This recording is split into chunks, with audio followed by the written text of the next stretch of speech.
il y a des blessures qui ne saignent pas, des blessures que personne ne voit. Elles ne sont pas sur la peau, elles sont cachées quelque part. Entre les souvenirs, les regrets et les battements d'un cœur qui continue de fonctionner, alors qu'il est déjà fatigué.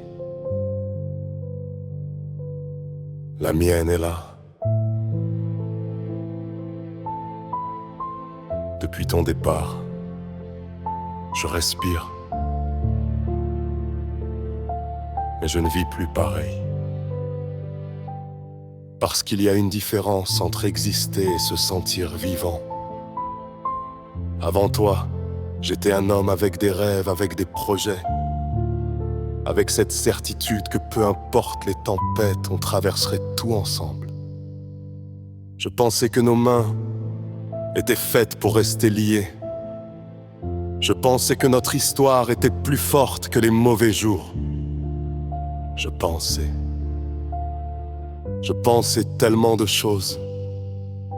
Et aujourd'hui, je me retrouve devant les ruines d'un château que j'avais construit avec mon cœur. Le pire, ce n'est même pas ton départ. Le pire, c'est de savoir que pendant que moi je me bats pour comprendre comment continuer, une partie de moi est encore restée derrière toi, dans nos souvenirs, dans notre maison. Dans ces moments où je croyais encore qu'on vieillirait ensemble, tu as pris tes affaires. Mais tu as emporté des morceaux de moi que je ne sais pas récupérer. Tu as emporté l'homme que j'étais avant de connaître cette douleur.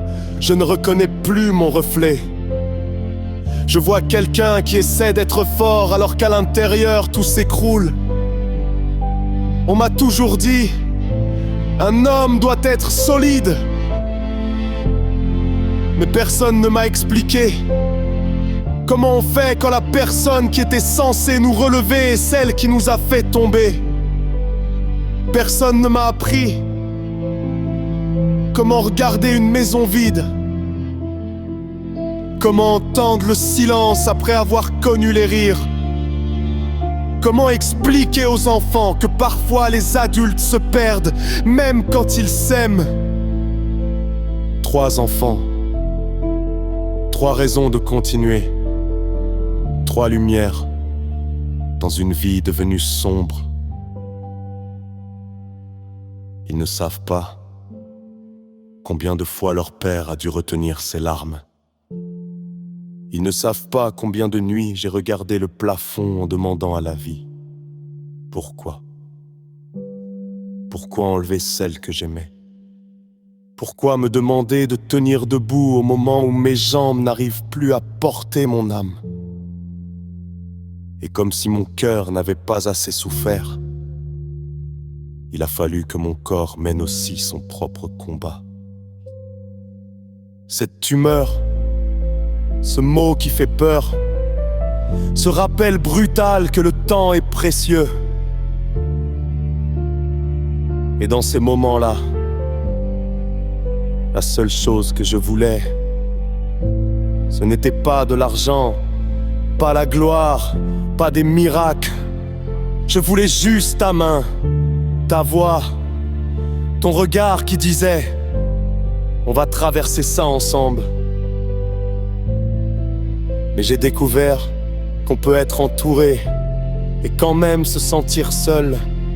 Parce que la solitude, ce n'est pas l'absence de personne, c'est l'absence de la personne qu'on voulait à nos côtés. Je ne te déteste pas. J'aurais aimé pouvoir fermer mon cœur et dire « Elle m'a fait du mal, je passe à autre chose ». Mais mon cœur n'est pas comme ça. Il aime encore.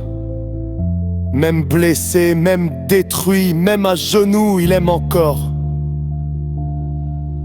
Et c'est peut-être ça qui fait le plus mal. Aimer quelqu'un qui n'est plus là pour recevoir cet amour. Alors parfois, je parle à ton souvenir. Je lui dis tout, ce que je n'ai pas eu le temps de dire. Je lui dis, regarde l'homme que je suis devenu. Regarde comme j'essaie. Regarde comme je me bats. Pas pour te faire culpabiliser.